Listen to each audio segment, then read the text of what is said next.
The city of Diyarbakir in southeastern Turkey has a long and rich history. It sits on a strategic plateau overlooking the Tigris River. For millennia, this location made it important.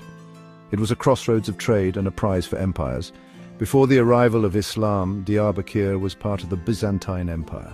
The Byzantines were Christians. They had ruled the city for centuries. During this time, Diyarbakir was known as Amida. It was a prosperous city. It had strong walls. It was a center of commerce and culture. The city's population was diverse. It included Christians, Jews, and Zoroastrians. Christianity was the dominant religion. However, other faiths also existed. The city was home to several churches. It also had synagogues and temples. Despite the religious differences, the people of Amida lived together in relative peace. The city's strategic location meant that it was often caught in the crossfire of empires. It faced numerous sieges and conquests.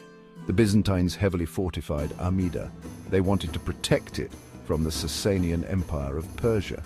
The Sasanian Empire was a powerful rival to the east.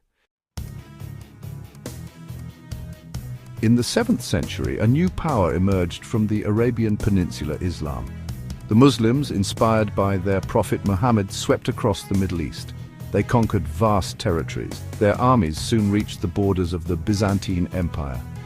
In 639 AD, the Muslim army, led by the commander Iyad ibn Gham, laid siege to Amida. The siege was long and bloody.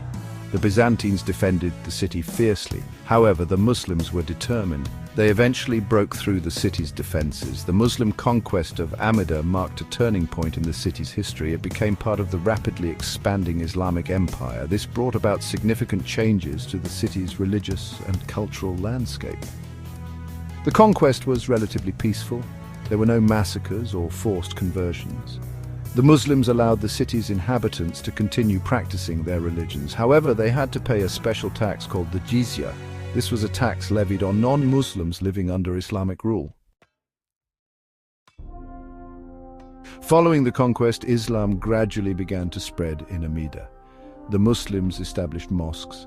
They began to preach the message of Islam to the local population. The Islamic rulers offered incentives for conversion. This included tax breaks and social advancement. Over time, many inhabitants of Amida, particularly Christians, started converting to Islam. The city's name was changed to Diyarbakir. It became an important center of Islamic learning and culture. Despite the arrival of Islam, Diyarbakir continued to be a diverse city. It was home to a mix of Muslims, Christians, and Jews. The different religious communities generally coexisted.